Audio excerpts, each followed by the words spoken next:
الحمد لله نحمده ونستعينه ونستغفره ونعوذ بالله من شرور أنفسنا ومن سيئات أعمالنا من يهده الله فلا مضل له ومن يضلل فلا هادي له وأشهد أن لا إله إلا الله وحده لا شريك له وأشهد أن محمدا عبده ورسوله وصفيه وحبيبه من خلقه وخليله بلغ الرسالة وأدى الأمانة ونصح الأمة وكشف الله به الغمة وتركهم على المحجة البيضاء ليلها كنهارها لا يزيغ عنها إلا هالك فاللهم صل وسلم وبارك على سيدنا ونبينا وحبيبنا وقرة أعيننا محمد صلوات الله وسلامه عليه. يقول رب العزة والجلال يا أيها الذين آمنوا اتقوا الله حق تقاته وَلَا تَمُوتُنَّ إِلَّا وَأَنْتُمْ مُسْلِمُونَ. All gratitude and thanks belongs to Allah, whether we give it to Him or we don't. We thank Him, we seek His help, we seek His forgiveness. Whoever Allah guides, none can lead astray. Whoever is led astray, none can guide but Allah. I testify that there is none worthy of worship, of my sacrifice, my devotion, except Allah, and that Muhammad, peace and blessings be upon him, is his last and his final messenger. And that after this messenger, no messenger will come, but that the weight of the messengerhood and the way to spreading the message and its responsibility will lay on your shoulder and mine until the day Allah returns us back to Him. Allah reminds us in the Qur'an, believers, be conscious of Allah as He deserves, not as much as you can muster. And do not die except upon La ilaha illallah. May Allah grant you and I a good ending.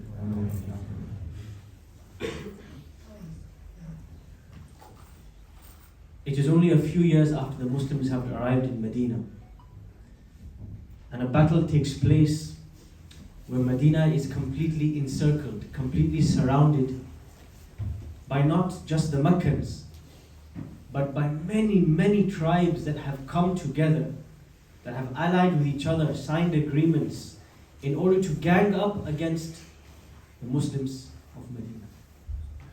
This battle, the Battle of Al-Ahzab, when many, many groups teamed up against the believers in Medina. It was the first time this happened.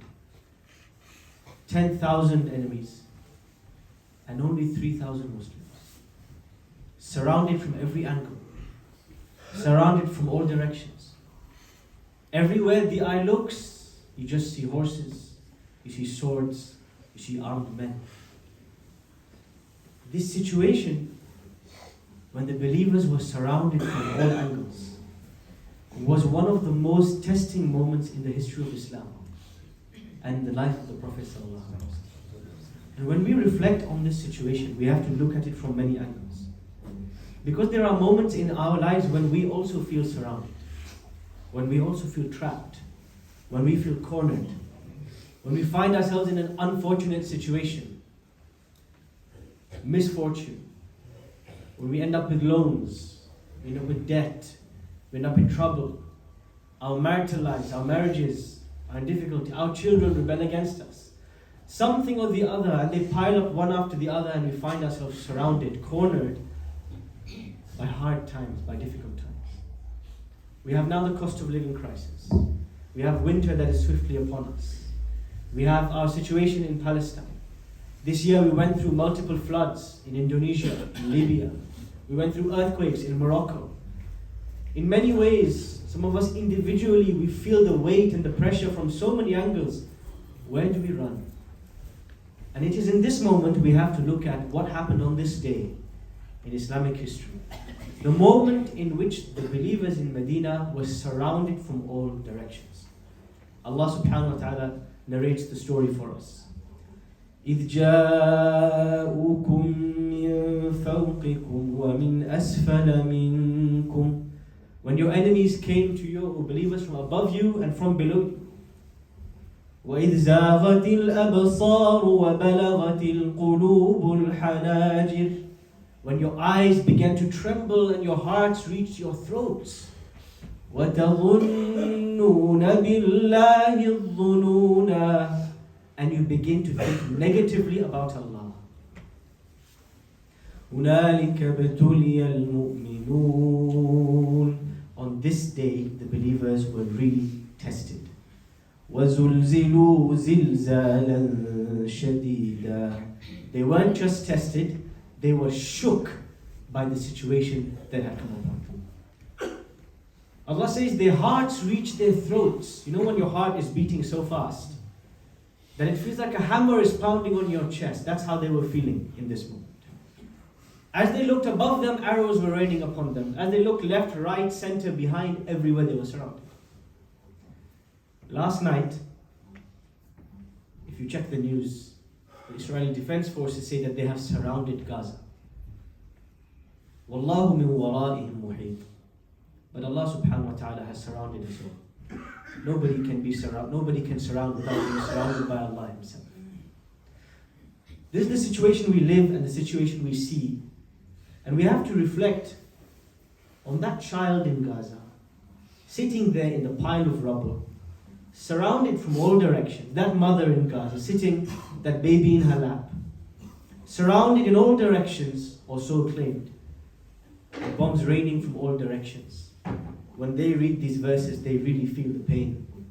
إِذْ جَاءُوكُم مِّن فَوْقِكُم. When they came for you from above, وَمِنْ أَسْفَلَ مِنْكُمْ, and from below. And your eyes trembled and your hearts reached you, and you could feel your heart pounding in your chest. وَتَظُنُّونَ بِاللَّهِ الظُّنُونَ. This is the crime. You then began to think Allah has forgotten us. Allah has neglected us. Maybe Allah has just left us to rot away in this corner of the earth. This is how our minds become sick in such fear. And what happens to those of true belief? When you are cornered, when you are struggling, when you find that the challenges of life surround you, the believers, when they saw this, they said something completely different. They said, وَلَمَّا رَأَى الْمُؤْمِنُونَ الْأَحْزَابَ قَالُوا هَذَا مَا وَعَدَنَا اللَّهُ وَرَسُولُهُ. When the Muslims of Medina saw themselves being surrounded in all directions by enemies, they said, great, this is what was promised. We were promised that we would be challenged. We knew this wasn't going to be an easy game. We knew we weren't going to stroll on a red carpet into paradise. We knew this was bound to happen. وَصَدَقَ اللَّهُ وَرَسُولُهُ. And Allah and His Messenger, their promise always comes true. وَمَا زَادَهُمْ إِلَّا إِيمَانًا وَتَسْلِيمًا. And this situation increased their iman. When we are surrounded by tests in life, there are one of three responses that we have. The first response is that we despair. We give up.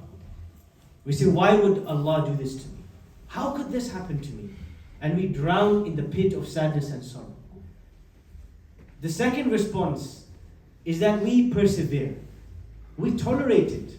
We're dying inside, but we somehow, gritting our teeth, we get through the storm. But the third response, and this is really the highest level of iman, is to actually be pleased with it. To be content. Not to be resentful of Allah, but to be content and to say, you know what? Allah is raising my rank. You know, if you want the purest of gold, you have to put it in the hottest of temperatures. If you want the most valuable of pearls, you have to go into the deepest, darkest depths of the sea. The more you heat something up, the more the impurities wash away. When Allah tests us, it is only to purify us. It is only to take out the gems from within. It is only to expose us for who we really are. And so that child in Gaza, that mother in Gaza, those innocent people who have done no wrong, and they find tests surrounding them, raining on them from all directions, Allah is granting them rewards that we can only ever imagine and hope to achieve.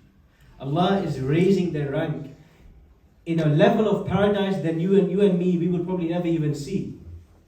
That is the reward of those who struggle in the path of Allah. Struggle is good. Struggle is not a bad thing. We always try to make things comfortable. We like comfort. We crave comfort.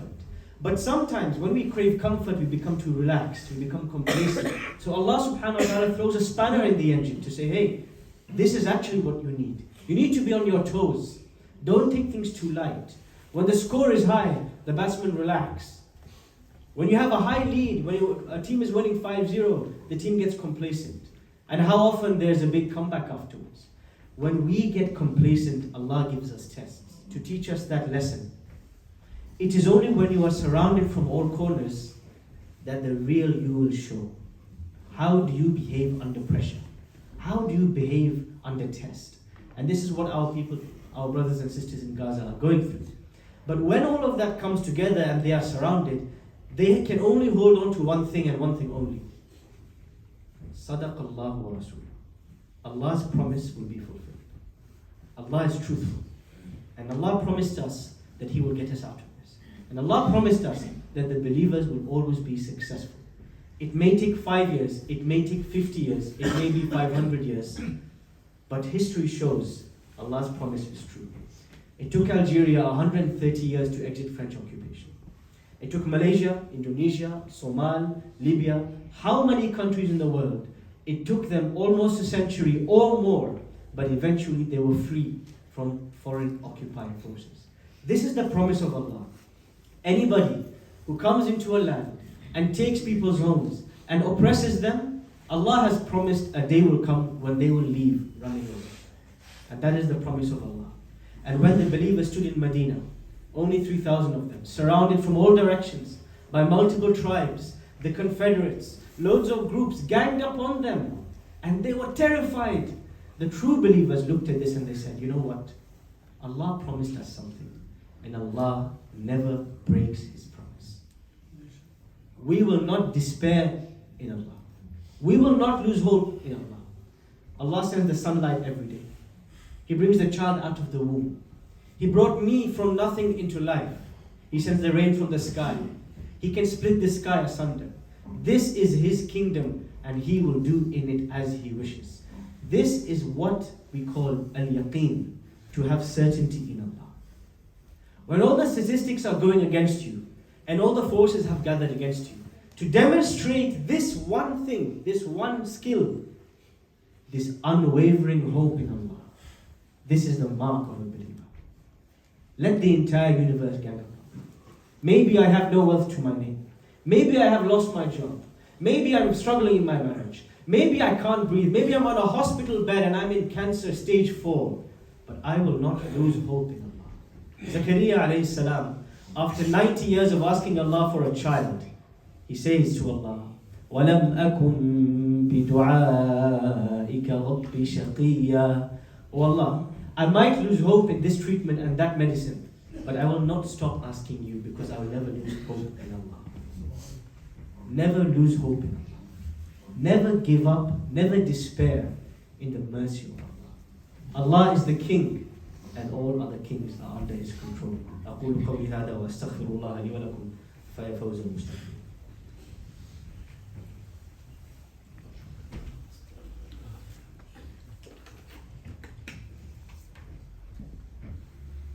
الحمد لله على إنعامه وشكر له لتفضله وامتنانه وسبحان الله والحمد لله عظيما بشأنه وصلى الله وسلم وبارك على محمد وعلى آله وعلى صحبه وسلم تسليما كثيرا إلى يوم الدين.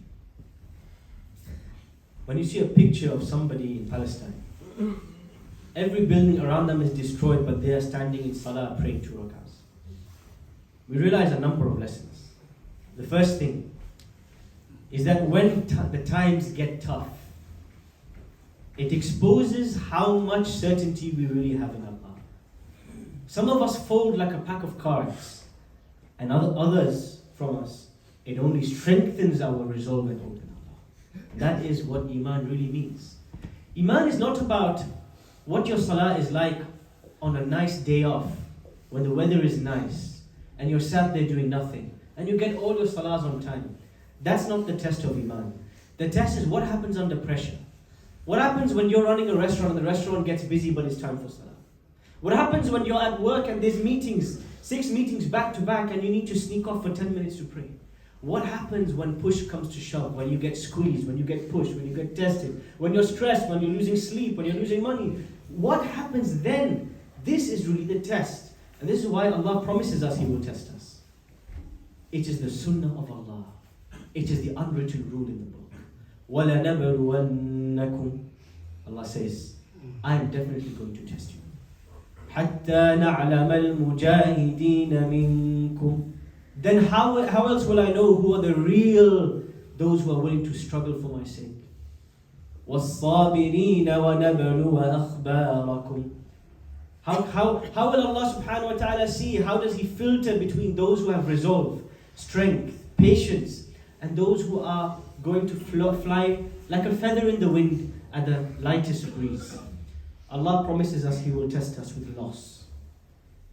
But when we look at the loss of our brothers and sisters in Palestine, we should be grateful because we really have not lost anything. Yes, our bills are a bit higher. Yes, our wages haven't been raised. Yes, we are struggling with X and Y and Z, but at least we have a home above our head. The Prophet ﷺ said, whoever of you wakes up safe at home, with a roof over his head, and you have food for the day, it is as though the whole world has been gifted to you. Really, when we think about it and we compare our lives, we live like kings. And that gratitude we have lost, we should regain. When we are not grateful to Allah, that is when He begins to pull away those blessings so that we begin to appreciate. How many a person only became grateful for their father the day he passed away? How many of us only became grateful for our wage the day we lost our jobs? If we are grateful beforehand, that will keep the blessing and nurture the blessing. The second, we can never lose hope in Allah.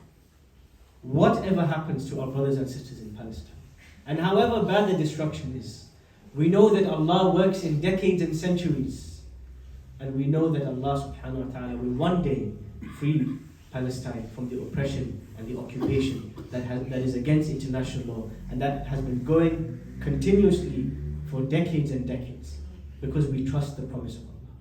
And Allah promised, وَالْعَاقِبَةُ لِلْمُتَّقِينَ. The believers will always have a good ending, no matter how it happens. The third thing that we remember is we have to teach our children about Palestine. Palestine is part of our aqidah, our belief. Masjid al-Aqsa, the first direction of prayer, the land of all the prophets, the place our prophet was sent there, from there to the heavens.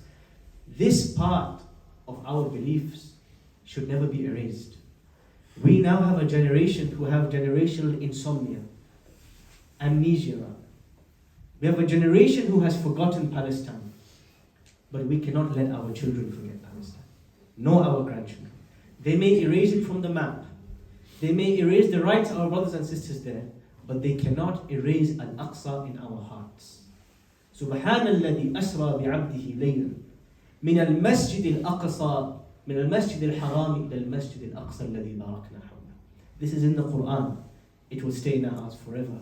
Nobody can erase it. And we have to revive this culture and this historical understanding of the significance of Palestine and al-Masjid al-Aqsa in our children, so that they don't erase it. It is not erased from a generation to come. Lastly but not least, we should not stop making dua. We should not stop making dua. We should not stop making dua. Allah is always listening. Allah is always hearing. And we have no weapons in our hands. The sole weapon that we have is the dua that we have, that hangs on the edges of our throats, waiting to be expressed so that the angels can take it up to the sky.